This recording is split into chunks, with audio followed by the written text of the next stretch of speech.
Есте қалған оқиялардың топтауы менен таныштырып, жумалык аналитикалык программасы эфирде. Саламатсыздарбы. Бұл жумада уда келген жаз майрамдары туш келді. Ак калпак күнү 5 мартта белгиленди. Анда улуттук баш кийимдин кадырын көтөрүү негизги максат экени туш тараптан айтылды. Антпесе ким келсе эң арзан белек катары карап, башына калпакты кийгизе койгон адат күн санап күч алууда. Эң арзаны 30 сомго чейин төмөндөгөн Кытай кебесинен жасалган баш кийим азыр ар бир той топурларда пайдаланууда.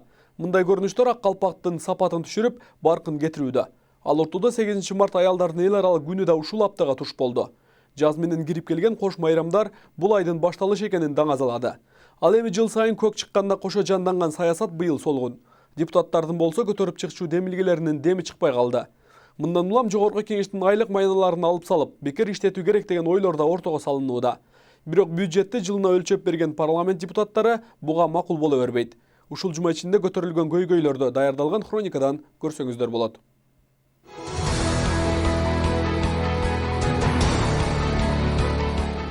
Дүйшөмбү 5 март. Кара сууда карактоо үчүн киши өлтүргөн топ кармалды. Кара суу районунда акчасын каракташы үчүн киши өлтүрүп салган 3 адамдан турган топ кармалды. Бул тууралуу Ош облустук ички иштер башкармалыгынын басма сөз кызматы билдирди. Соттордун кесиптик майрамында сотторго карата нааразычылык акциясы өттү. Биз коррупциядан тажадык деген уран менен 5 март Бишкектеги жогорку соттун алдына жарандык коом өкүлдөрү чогулган. Сузак районундагы паспорт виза бөлүмүнүн ишмердүүлүгүнө жергиликтүүлөр канааттанбай жатышат. Мекемедеги башаламандык жана кызматкерлердин чалаакылыгы тургундарды нааразы кылууда. Кезек күткөндөр тейлөөчү адистердин аздыгынан кыйынчылык тартып жатышса, аймакта 80 жашка чукулдаган паспортсуз жаран да бар. Милиция кызматынын аты өзгөрөт. Өкмөт башы милиция кызматын полиция деп атоо сунушун берди. Мындай ат менен коомчулуктун ишенимине кирүүнү көздөшүүдө. Бирок бул багытка ишеним арткандар аз. Бүткүл кыргызстандыктар бүгүн ак калпак майрамын белгилешти. Жерлерде активисттер чогулушуп, жөө жүрүш да өткөрүштү. Бул патриоттук сезимдерди ойготуу көрүлгөнүн бири катары бааланат. Шейшемби 6 март. 5 мартта Бейшеналиева Киев көчөлөрүнүн кесилишиндеги Ош базарындагы Сейтек ичи базарынан чыккан өрт 3 сааттан кийин толук өчүрүлгөн. Өрттүн кесепетинен 700 чарчы метр аянт күйүп кетти. Мектеп бала бакчаларга тигилүүчү акысыз көчөтөр таратыла элек. Айрым айыл өкмөттөрдө жашылдандыруу жана көрктөндүрүү иштери башталганы менен кээ бир аймактар бул багытта аракеттери байкалбай турат. Хасанов айыл өкмөт башчысы Улукбек Рахмановду сабатсыз деп сыпаттайт. Эл башкарып турган жетекчи тиешелүү документтерди туура жазуудан аксап келет. Сузак районунда өрттүн кесепетинен келтирилген чыгым 2 миллион сомдон ашкан. Бул көрсөткүч өткөн жылдын жыйынтыгы менен көрсөтүлүүдө. Жаңы президентибиз Сооронбай Жээнбековдун иштеп жатканына 100 күн өттү. Бул кыска убакыт ичинде өлкө башчы региондорду өнүктүрө, коррупция менен катуу күрөшүп баштоону биринчи кезекке койду. Шаршемби 7 март. Бишкекте өтүп жаткан күрөш боюнча Азия чемпионатында кыз келиндер күрөшүнүн кыргызстандык Мээрим Жуманазарова коло байгенин ээси болду. 8 март аялдардын эл аралык күнү Өзгөн районундагы Куршав айыл өкмөтүндө салтанаттуу белгиленди. 200гө жакын аял затына майрамдык маанай тартууланды.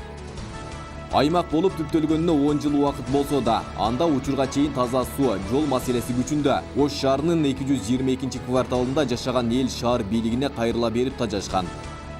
Жалал Абад шаардык бийлиги менен Кыргыз темир жол улуттук компания ортосунда карама-каршылык пайда болду. Бейшембе 8 март. Өлкө боюнча жалгыз жылкычы айым атына конгон Базарбаева Зайнайым бүгүнкү күндө 175 баш жылкы чарбасын түптөгөн. Аял киши уну айдап жүргөн акыркы жылдары кадыресе көрүнүш катары саналууда. Бирок 12 тонналык троллейбусту башкарып, 50дөн ашык жүргүнчүнү ташып жүрүү да чоң милдет. Каарманыбыз 2 жылга жакын убакыттан бери бул тармакта иштеп келет. Жалал Абад шаарындагы гүл саткан дүкөндөрдө 8 мартта кезек күткөн кардарлардын саны көп болду. Ысык өлкөлөрдө гана өстүрүлөт деген банан өсүмдүгү бул Чакан Коrodо да орун алган. Кузейнейне банан өсүмдүгүн өстүрүүгө кызыгып, аны өзү өстүрүүгө бел байлаган. Ош Бишкек унаа жолунда жол кырсыгынан бир адам каза болду. Бул тууралуу 8 мартта Өзгөчө кырдаалдар министрлигинин басма сөз кызматынан билдиришти. Жума 9 март. 8 март аялдардын эле майрамы болбосун, көпчүлүк мырзалардын да күткөн датасы экени байкалды. Бул күнү спирт ичимдигин ичип унаа башкарган шаар тургундары рейд учурунда кармалды. Бишкек жылуулук электро борборундагы кырсыктын келип чыгышына ошол күнү сменде турган цех жетекчисине айынан болгон. Бул тууралуу 7 каналдын кабарчылары жылуулук электро борборунун учурдагы директору Андрей Воропаев билдирди. Ош шаардык социалдык өнүгүү башкармалыгы тарабынан жүргүзүлгөн түнкү рейдте бир күн ичинде эле 15 мектеп окуучусу кармалган. Алардын барына инспектор тарабынан каттоого алынып, ата-энелерине эскертүүлөр берилди. Жогорку кеңештеги 120 депутаттын ашыкча экенин, аларды кыскартуу зарылдыгы бир топ жылдан бери айтылып келет. Бирок ага тийиштүү тараптар көңүл буруп, бул демилгени ишке ашырууга азырынча киришкени байкалбайт.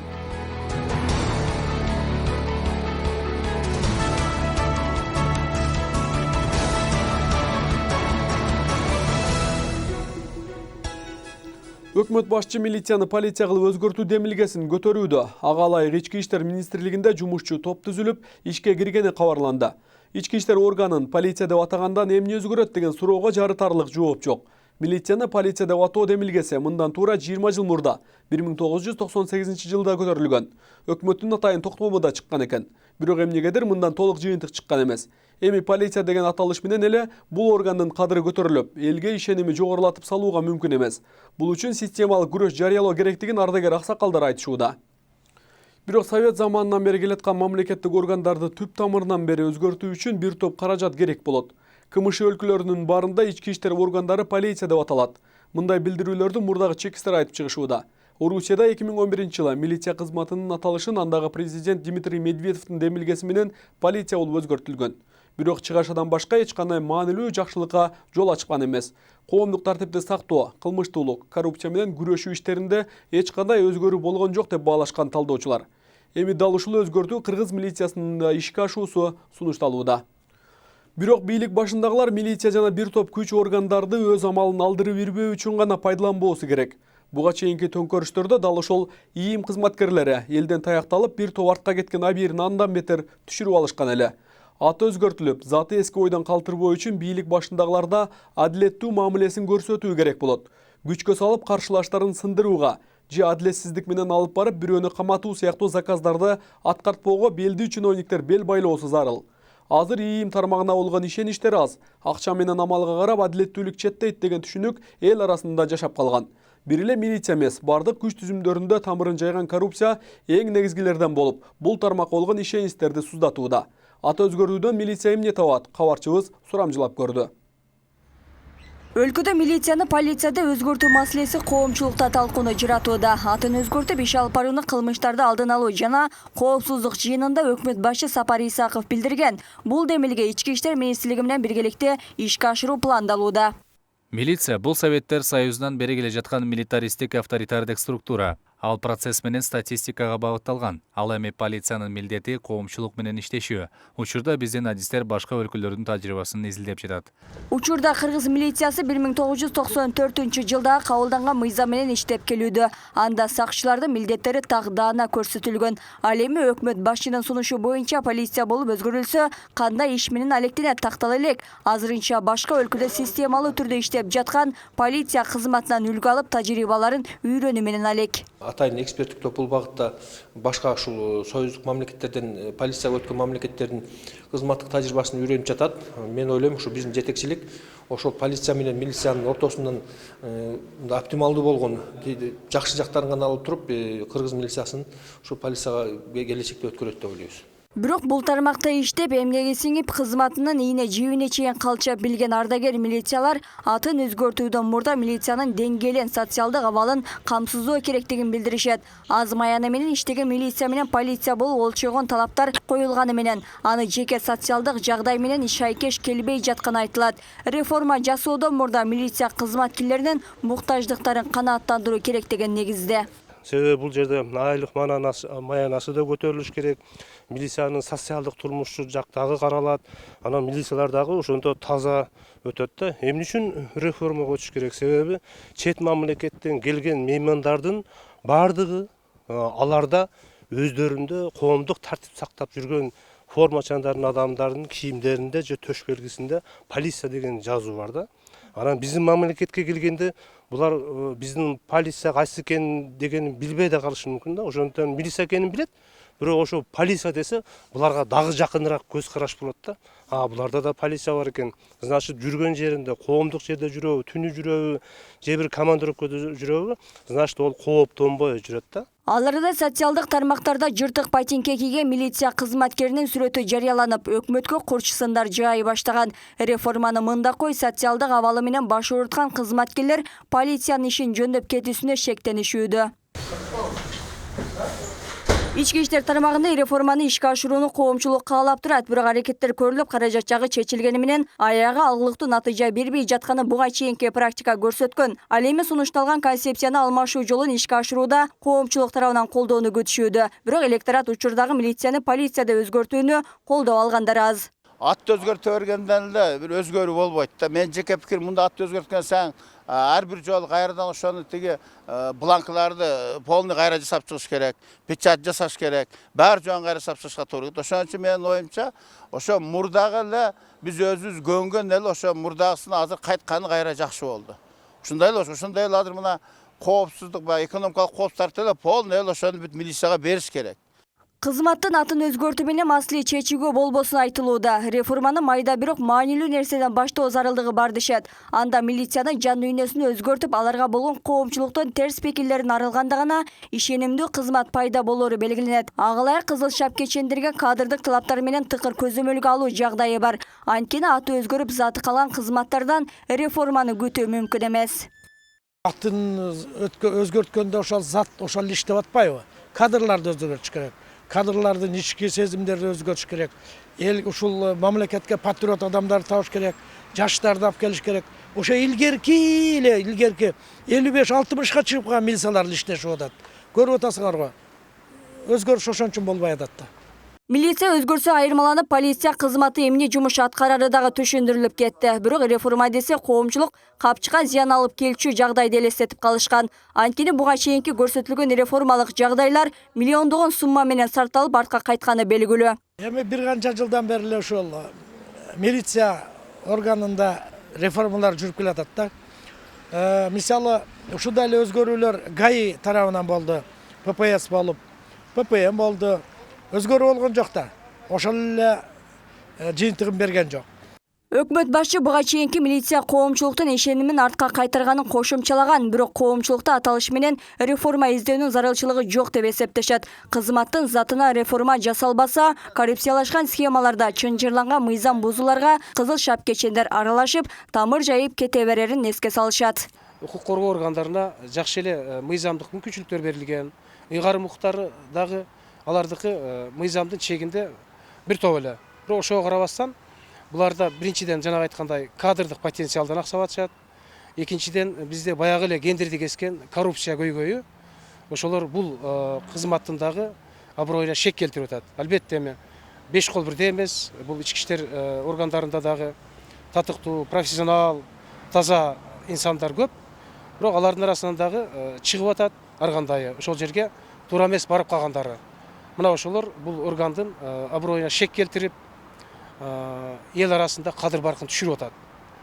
Өзгөртүүлөргө кошумча каражат муктаждыгы бар, азырынча булак аныктала элек. Полиция кызматы учурда бир канча өлкөлөрдө системалуу түрдө иштеп келүүдө. Ал эми Өзбекстан, Тажикстан жана Белоруссия өлкөлөрүндө милиция аталышында кызмат менен иш алып барышат. Буга чейинки ички иштер министрлигинде жол кайгыл кызматы патрулдук милиция деп аталып, ага 500 миллион сомдон ашык каражат сарпталган. Бирок жыл айланбай патрулдук милициянын ишине канааттанбай, кайра атын өзгөртүү чечимине келишкен. Бул үчүн кайрадан эле чабал казынадан каражаттар алынган. Андыктан милиция кызматы полицияда өзгөрүүсүнө коомчулукта анчейин ишеним артпай турушат.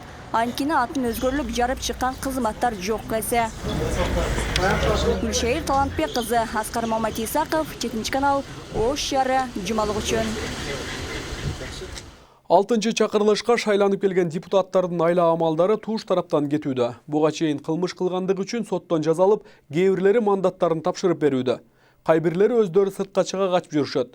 Жакында эле аткезчилик боюнча Казакстанда кармалган депутаттын окуясы да Жогорку кеңештин аброюн дагы да төмөндөттү. Өзү шайланып келген парламент депутаттары жөнөкөй адамдар эмес экендиги белгилүү. Эл арасында ар кандай окуялары менен акча таап, бизнес жүргүзгөндөр басымдуулук кылат. Өзү бизнес жасагандар кызматка барбоосу керек. Бирок биздин эл өкүлдөрү менен чиновниктер документ жагына жакшы көңүл бөлө коет да, декларация толтурганда итке минген кембагал болуп чыга келет. Саясатта бизнеске айланган учур азыр биздин өлкөлөрдө орун алууда. Ишкерлерден түзүлгөн парламент болгондуктан ар бир чыгарган мыйзамы да, көтөргөн маселелери да бизнес болуп жаткандыгы жашыруун эмес. Буга шайлоочулар да күнөөлүү болууда. Айтылган сумма менен гана шайлоодо жаңы пайда боло калган партияларды колдой коюшуп, эми анын азабын жалпы эл чогуу тартууда. Азыркы парламент короткон акчага ылайыктуу жумуш алып барып жатабы деген суроого оңтойлуу жооп алуу кыйын. Алар күн сайын көтөргөн орчундуу маселеси менен эмес, күлкүлүү окуялары менен гана эсте калбаса, ушул депутаттын мыйзамы элге иштеп берип жыргатты деген жакшы каалоо тилек пикирлер угулбайт. Жакында эле маршруткада жүргөн кесиптештеринен уяла коем деген депутат жалпы элдин жакшы эле жемесине алынды. Мындан улам жогорку кеңеш депутаттарына айлык акы берүүнү токтотуу керек деген сунуштар да четтен чыгат. Эгер айлык бербей койсо деле иштей берет деген божомолдоолору бар. Анткени азыркы депутаттардын басымдуусу айлык күтүп жашагандардан эмес. Башында сөз кылгандай ишкерлик менен алектенгендер болгондуктан көп деле маяна жагына муктаждыктар жаралбайт. Аларга кеткен чыгымдарга бир канча бала бакча, мектептерди бүтүрүп салууга болот. Парламент депутаттары 2015 жылкы шайлоо алдында элге кызматтык унаа, ватер сыяктуу артыкчылыктардан баш тартабыз деп сөз беришип, бирок убадаларына толук турган эмес. Жыл сайын жогорку кеңештин депутаттарын каржылоого 760 миллион сомдон ашыкча каражат коройт. Ал эми уялчак депутат атка конгон Жолдошбаев да ай сайын жол тандабасы үчүн эле айлыктан сырткары бюджеттен 40 000 сом алат экен. Мындан улам эркелеген эл өкүлдөрүнө чектөөлөрдү киргизүү учурдун талабына айланууда. Бул багытта элдин пикири кийинки материалда камтылды. Жогорку кеңештеги 120 депутаттын ашыкча экенин, аларды кыскартуу зарылдыгы бир топ жылдан бери айтылып келет. Бирок ага тийиштүү тараптар көңүл буруп, бул демилгени ишке ашырууга азырынча киришкени байкалбайт. Тетирисинче жогорку кеңешке коротулуп жаткан чыгымдар 800 миллион сомго жетип, өлкө казынасынан акча коротуу улантылууда. Кыргыз Республикасынын каржы министрлигинин маалыматында өткөн 2017 жылы жогорку кеңештин депутаттарына өлкө казынасынан 762 миллион 200 миң сом акча каражаты сарпталган. Жогорку кеңешке биринчи ирет шайланып келген эл өкүлү 30 миңден 45 миң сомго чейин маян алат. Эгер ошол депутат экинчи ирет дагы шайланып келсе, айлык маянасы мурдагыдан көбүрөөк болот. Жогорку кеңештин депутатынын жардамчысынын маянасы 25 миң сом. Мындан сырткары аларга кошумча каражаттар да каралган. Ошондой эле ар бир эл өкүлүнө депутаттык фонд деген негизде ай сайын мамлекеттик казынадан 40 миң сом каражат бөлүнөт. 40 миң сомдон автоунаалардын күйүүчү майына, байланыш түйүнүнө, жол тандабас унааларды оңдоп түзөөгө, канцелярдык буюм тайымдарды сатып алууга коротушат. Жогорку кеңешке дагы бир кошумча каражат болуп, камылгалар жана кызмат көрсөтүү саналат. Ага өткөн жылы 89 миллион 900 миң сом сарпталган. Парламент өткөн жылы көрсөтүлгөн чыгымдар деп 70 миллион 900 миң сом сарптаган. Тамак аш чыгымдары деп 3 миллион 787 миң сом короткон. Эскерте кетсек, жогорку кеңеш 2017 жылы Кытай эл республикасынан гранттык негизде техника алуу үчүн 1 миллион сом алышкан. Ага депутаттар бир диван, олтургучтарды, кол кургатуучу жабдык, сыналга, болгарка, ширетүүчү аспаптарды, электро чайнек жана башка майда барат буюмдарды алышкан. Мамлекеттин өнүгүшүнө, мамлекеттин чыңдалышына бекер иштеп берсе болот да, мисалы ошол шаардык депутаттарда эле, айыл өкмөтүнүн депутаттарында эле иштеп берсе, баягы чакырылыштарда, анан кийин жыйналыштарда чакырылып, баягы сессияларын өткөрүп, кайра тарап, бул социалдык экономикалык кризистен чыгара турган жарандар, лидерлер депутат болуш керек, да? Саясат качыш керек, анан баягы ошолордон үлгү алышыбыз керек да. Анан кийин ошолор чындыгында мамлекет үчүн каны жанын аябай неме кылса, эл алардын эмгегин сыйлап алат. Баартап алат да, баалап алат да. Коротулуп жаткан акчалар өзүн актабай жатканын айткандар. Жогорку кеңешти пайдасынан зыяны көп структура катары эсептешет. Эл үчүн, журт үчүн кызмат кылаарын жар салып, ант ичип келген мандат ээлерине чыгым кылууну токтотуп, айлык акысыз кызмат кылууга өтүшү керек деген пикирлер айтылууда. Бирок жөө жүрүүдөн уялган депутаттары бар Кыргыз парламентинин мындай кадамга барышына ишенүү кыйын. Келатсаң, могу жерден уялам мен, чын айткандачы. Кээ бир депутат кыздарыбыз, келиндерибиз, балдарыбыз жанакы маршруткадан түшүп, анан мындай жөө басып келет да. Анан шапкамды былдый басып, көрүнбөй мен басып машина менен кирем. Туалеттин кагазына чейин эле биз төлөп берип атпайбызбы? Өздөрү төлөсүн. Анан кийин уялбастан биз маршрутка менен баргандан уялабыз деп дагы бирөөсү шерменде болду.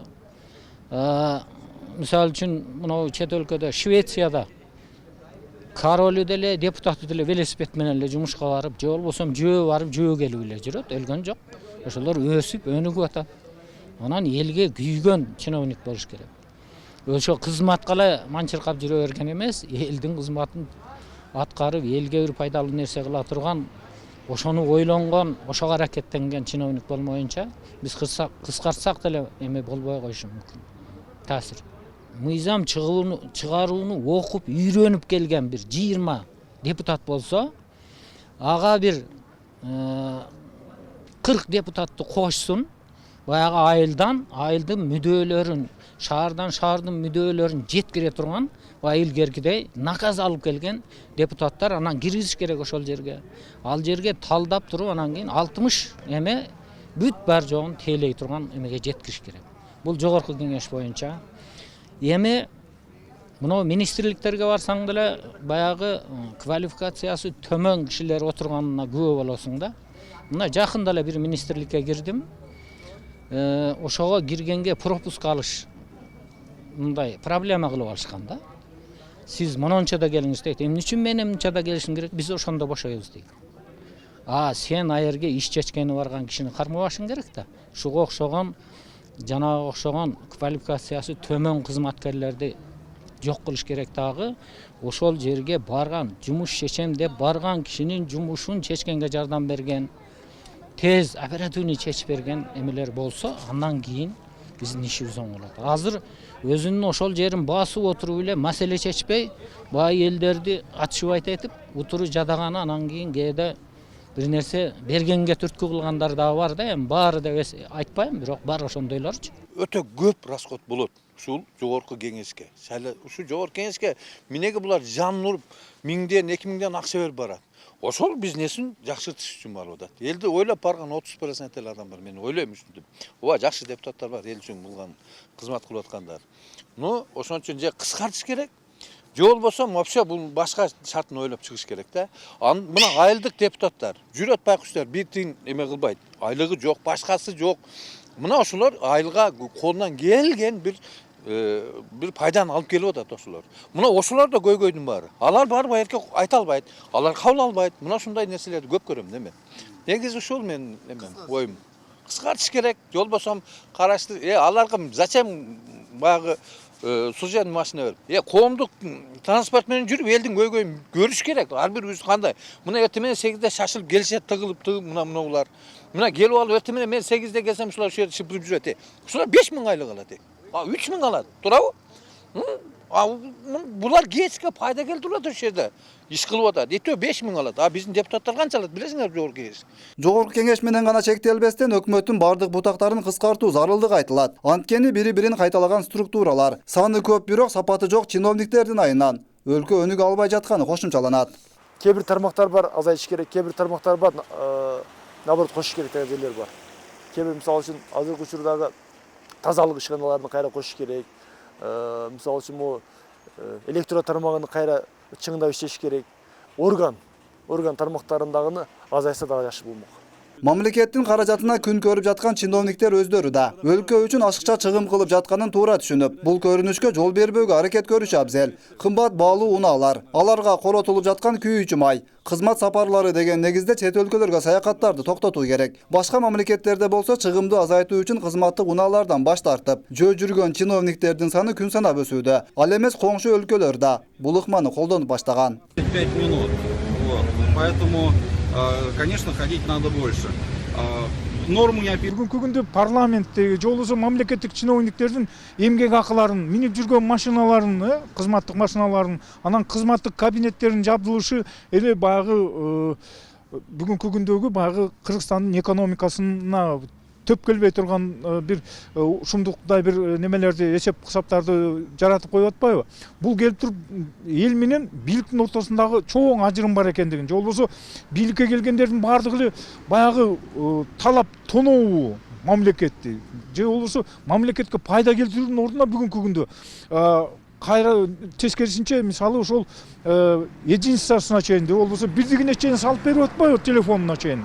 Эгерде андай-мындай немелерди карап көрө турган болсо, анда мамлекеттин бардык жарандарына, же болбосо медициналык кызматкерлерге деле, же болбосо чек ара кызматкерлерине деле, же болбосо аскер кызматкерлерине, мугалимдерге деле андай единство салып бериш керек болуп калат да. Эскерте кетсек, Кыргыз парламентинде 120 депутат болуп, алар партиялык тизме аркылуу мандатка ээ болушкан. Ал эми өлкө боюнча 18 миңге жакын мамлекеттик кызматкер бар. Бул деген сөз ар бир 345 кыргыз жараны чиновник дегенди түшүндүрөт. Эсептөөлөргө күч органдары, коопсуздук кызматтарынын кызматкерлери кошулбайт. Өткүрбек Рахманов, Замирбек Тойчубаев, 7 канал, жумалык үчүн. Өлкөдө жыл сайын көрктөндүрүү иштери жүрүп баштайт. Бул багытта Токой Чарба агенттиги жана өкмөт баш болуп каражат ажыратып атайын көчөттөр өстүрүлөт. Ал айыл өкмөттөргө жана социалдык мекемелерге таратылып берилет. Бирок 20 жылдан бери көрктөндүрүүгө бөлүнгөн каражаттар кайда кетип жаткандыгы дайынсыз. Анткени жыл санап көгөргөн бак-дарактар, токойлор жада калса, парктар да суюлуп бара жаткандыгы байкалат. Бирок отчетто жылына миллиондогон түп түрдүү бак-дарактар тигилгени жазылып, жогору жакка жөнөтүлүп турат. Анткени менен анда ошол көчөттөрдүн 30% көктөп кетсе эле, өлкө жашыл мамлекет макамына татып кетмек экен. Мындай пикирди токойчулар да моюнга алышат. Даярдалып бекер таратылуучу көчөттөргө каржылоону мамлекет жыл сайын өлкө казынасынан ажыратып берет. Бул өз максатына жетпей, толук иш болбой жаткандыгын көктөбөй эле жок болуп жаткан бак-дарактардан байкоого болот.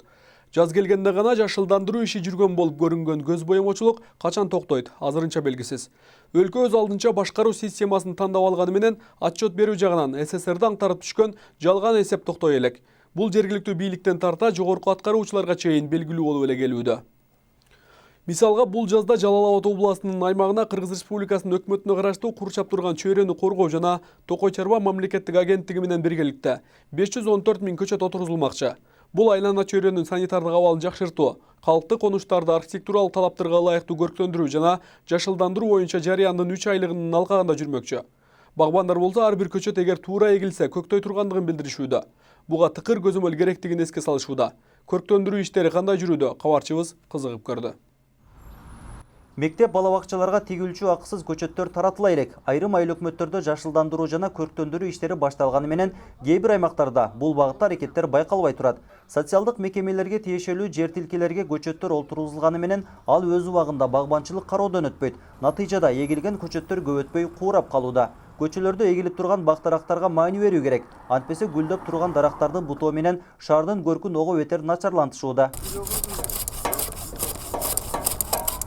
Көрктөндүрүү жана жашылдандыруу үчүн жыл сайын бардык аймактарга атайын көчөттөр таратылат. Анда бардык мекеме ишканалардан тарта көчө бойлоруна олтургузулат. Бирок акысыз берилген көчөттөрдүн өстүрүлүүсү күмөнөй калып келет. Анткени ушул вакытка чейин көрктөндүрүү ишинен майнап чыкпай келүүдө. Мектептерге болсо окуучулар үйлөрүнөн өздөрү көчүрүп барып олтургузушат. Ошо каламчалардан 40 келип эгишет. Анан бекер көчөт берипти деген мен ойлойм. Эми аны болушунча сугарып аракет кылышат, анан кийин каралбай калат да, башында бир экисине карамыш болот, анан жыл деле эгилет, ушундай немеган. Эми караса сөзсүз болот да эле.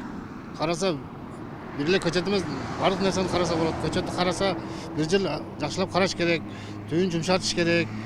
Ага өзүнчө мына атайын неме керек, кароо керек да, көңүл буруш керек. Көңүл бурса бар жок болот да. Бекер берилүүчү көчөттөр мамлекеттик мекемелерге келет, бирок теректен башка көктөп кеткен эч бир дарак байкалбайт. Көпчүлүк учурда көчөт өстүргөн ишканалар планды аткаруу үчүн гана иш көрсөткөндүктөн аймактарга таратылган көчөттөр көктөбөй келет. Мурун ар бир айыл өкмөттө көчөттөр жетиштүү өлчөмдө таратылчу экен. Азыр болсо бекер дарак эмес, калемчеден да кабары жоктор басымдуулук кылат. Анткени мындан да өз пайдасына кымырып алгандар жок эмес. Азыр эми аларды каякта алып келип бербейт азыр. Эч ким эч качан аны ойлобойт. Алар өздөрүнүн үйүнө эгиши мүмкүн алып келип, бирок ал бала бакчаларга немелерге акыйкаты ошондой да алып келбейт чындыгындачы. Гәптин того тери эч жерде акыйкат жок. Өкмөт эмес, өкмөттөн чоңдорунда деле жок. Жанагы коррупциясы андан бетер, ушундан башталат да бүт бардыгы. Өлкөнү жашылдандырууга көңүл буруу менен көчөт өстүрүүгө бир канча каражат сарпталат. 20 жылдан ашуун убакыттан бери бекер таратылган көчөттөр көктөп кетсе, Кыргызстан токой өлкө болуп калмак экен. Бирок түрдүү кемчиликтер жана кайдыгерликтин айынан эч кандай жашылданбай келет. Тескерисинче бак-дарактар суюлуп баратканы байкалууда. Бул маселе парламентте да көтөрүлүп, отчет үчүн гана жашылдандырууну токтотуу керектиги айтылды. Отчетторду, рапорттарды беребиз. Жыл сайын 20 миллион, 30 миллион көчөт отургуздук, мындай кылдык деп. Акыркы 10 жылды эле алсак, анда бир аз Кыргызстан бүтүнө токой болуп кетишибиз керек эле да. Бирок тилекке каршы ошол бүгүн андай болбой атат. Мына азыр дагы жаңы демилге менен өкмөт чыгып атасыздар, Бишкектеги Токой паркы деп. Мына ушундай демилгелер көп болот. Бирок ошонун азыр биз мындай сапатын карасак да, 2-3 жылдан кийин канчосу өндү, канчосу кабыл алынды, алынган жок дегендейчи. Мына ушуга бир катуураак көзөмөлдү кылып, азыртана жөн эле отчет менен эмес, мындай бир реалдуу бир иш менен көрсөтсөк жакшы болот эле деген ойду айткым келет. Сузак районундагы мекемелерге көчөт олтургузуу бир жума ичинде башталары белгилүү болду. Учурда атайын Токой Чарбаларда көчөттөр даярдалууда. Бирок мурункудай эле терек, алма, жаңгак көчөттөрү эгилмекчи. Көчөт эми бир жумадан кийин болот. Бир жакында эле биз жыйын өткөрдүк. Мына ошо неменин астына жыйын өткөрдүк. 5 март күнү. жыйын өткөрүп айыл өкмөттөр менен жанагы токой чарбанын башчылар менен жолуп канча көтөрөт экени, канча резервде бар, кандай таратабыз, кандай деген бир маселелер көтөрүлдү. Районубузда 3 токой чарбасы бар. 3 токой чарбасында 26.500 терек бар экен, 14.000ден ашык карагач бар экен. Жалал Абад облусунун аймагынын жер катмары бактарак тигүүгө бир топ эрте даяр болорун адистер билдиришет. Андыктан көчө тегүү иштерин кечендетпестен кардын кетиши менен баштоого болорун айтышууда. Мына уже жер жумшады да. Баягы кышта кар жер тоң болот, тоң кеткенден кийин муну эксе боло берет. Азыр уже сезон. Бир ай, бир жарым ай эксе болот бул көчөттү. Көчөттү эккенден кийин бул Кыргызстанда мындай Алла Таала берип койгон ушундай татынакай жерибиз бар да. Бизди жерибизге баягы эме чырпык сайып койсоң да көктөйт. Ошого көчөттү дагы эгип туруп, бул эгип эле койгон кээ-бирлер айтат, эгип койдум болду көчөт дейт. Ал эмес. Эгип коюш ал кичине бала дегет. Буну ошол постепенно жылдап уход кылып, ошону чоңойтуп, мөмөсүн алып жегенден кийин ошондой результат берилсе болот да. Ошол көчөт. Мамлекет тарабынан берилүүчү акысыз калемчилерге анчалык деле муктаждыктар жок. Анткени жыл сайын бардык мектептерде ар бир окуучуга бир көчөт тигүү милдеттендирилет. Бирок окуучулар деле өз каалоолору менен эмес, көчөдөгү даяр эгилген көчөттү жулуп келип, бул тапшырмадан кутулушат. Анан өзүбүз дагы быйыл мына кыйла эме жаз бир аз кеч калгандыгынан байланыштуу көчөттөрдү алып койдук кечеги жума күнү. Жарымын отургуздук, отурганан дагы калгандарын бүгүн балдар отургузуп атышат. Өрүктөдү отургуздук. Чоңдор көчөт тууралуу ойлоно электе жашоочулар бак тигүү менен убара. Жаз мезгили келери менен көчөт тегүүгө ашыккандар көбөйдү. Азыркы учур бак тигүүгө ылайыктуу экенин адистер белгилешет. Болгону көчөт олтургузуунун жол жоболорун билүү талап кылынат. Багбандар эң биринчи тамырын көмүүгө тыкыр көңүл буруу керектигин эске салышууда. Ушуга кокон келесинен тегизинен алып туруп, жакшы кокон келесин алып келип туруп, алып мына эки чегесинен алынат. Эки чегесинен алып туруп, мына эң уч жагын кыскараак коет агы. Кыскараак кылып, жукараак кылат да. Мынага таканса барбай калат да. Жыл сайын Жалал Абадтын аймагына миңдеген көчөттөр тигилет. Бирок эмнегедир алар бак болуп гүлдөп кете албайт. Тескерисинче даяр бактарды айрым тиешелүү кызматкерлер кыюу менен убара.